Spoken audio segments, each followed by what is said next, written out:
The last week of Dawning and the coming of Friday always brings another Xur gift delivery in the form of exotic items. My name is TheMadScorpyon and welcome to another Xur exotic stock update. On this week, we have some basic ones, but right on the start, we have two catalysts that I think are some of the most ignorable catalysts if you're like me and don't touch Crucible with a 20-foot pole. The first is the Vigilance Wing, which while being a solid pulse for PvP, is not at all really there in PvE. Now, it's itself as a perk option, the Vigilance Wing is a 5-round burst, which granted is unique, but at the same time it has the last man standing perk, which gives you buffs just because you are the last member alive in your fire team, and the catalyst makes it so you have improved handling and reload speed when you do have allies near you. But on that same aspect, again, if you don't touch Crucible, then why even touch this weapon?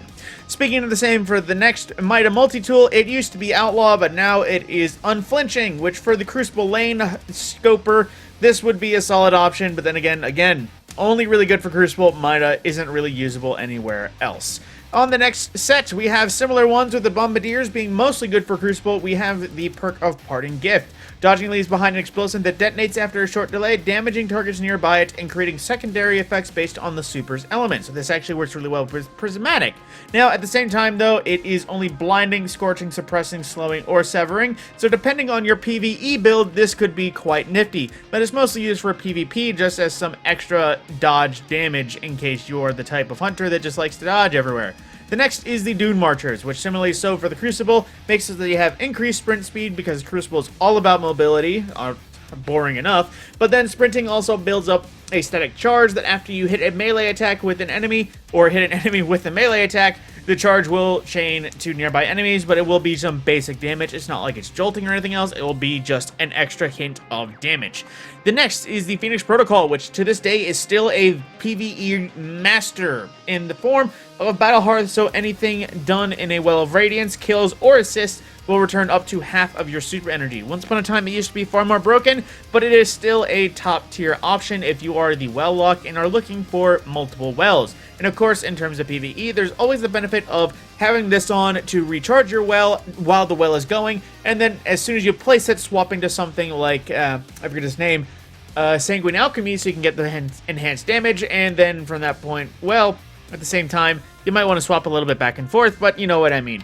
The next is, of course, the class items, which just got to attune and play your preferred class, buy it with some strange coins, and you can farm out your best prismatic combinations on the prismatic class items.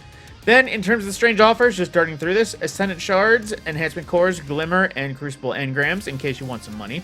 And then at the same time for our exotics, the usual exotic engram purchase, Hawk Moon this week with Eye of the Storm, so it is solid enough as usual per the usual with Hawk Moon, the Crucible gun, with the usual fluted barrel and smooth grip and alloy mag, once again, just the usual Hawk Moon. The next is one that I've kind of always wanted to be good, but it never really has, the Cerberus +1. Again, another staple of Crucible, because that's pretty much the only place this thing lived for some time, where it shoots 4 rounds at once from 4 different barrels. If you aim down sight to reduce the spread, and if you activate the catalyst, it swaps a mode. Instead of a faster fire, it swaps to a lower fire with tighter spread and more damage. But at the same time, it's weird. It has 3 different barrels, 3 different, like all of these act differently to each other.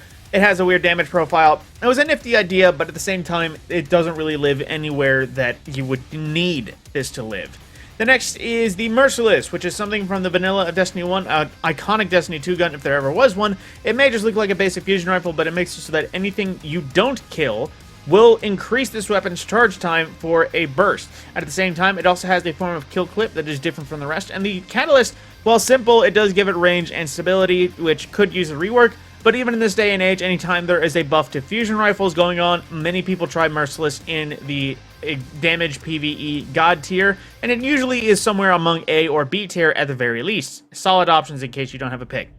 But, however, another one that is more PvP side, the Wardcliff Coil, which used to be the god roll for PvE, but at the same time, it's mostly just living in PvP now, where it just fires a volley of random rockets in a general direction, and you may kill something more than likely, because Crucible hit registration with this has always been way more forgiving than it should be, and PvE, It's just kind of there. It does work wonders in some locations where the more rockets would be the better, but otherwise not exactly worth it. It is a fun gun, not an effective gun. And in case you don't know, it does again fire a volley of rockets. So you can't pick the target, they track on their own, and they do have a nifty little autoloader where anytime you pick up heavy ammo, it would automatically reload. So if you had ammo on the ground, it was really good for spamming, but that is the if it has ammo, and the catalyst does provide it better tracking, but there's no real way to tell it's better tracking. You just have to trust and hope that it is better tracking.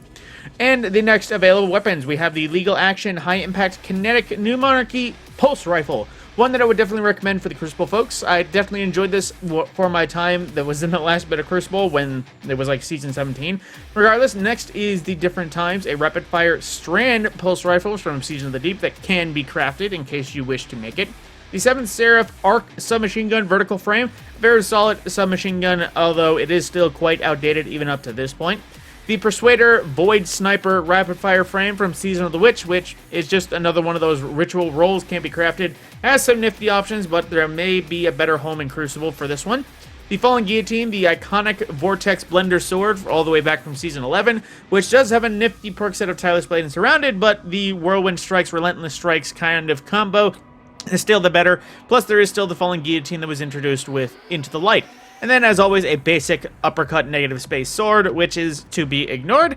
And then the Crown Splitter and variety of class swords with Quick Fang and Infinite Edge for the various classes. And the Menagerie armor, it seems, for our classes this time around. And with that, there's everything available in Xurs exotic stock. My name is TheMadScorpyon, and I will see you in the next video.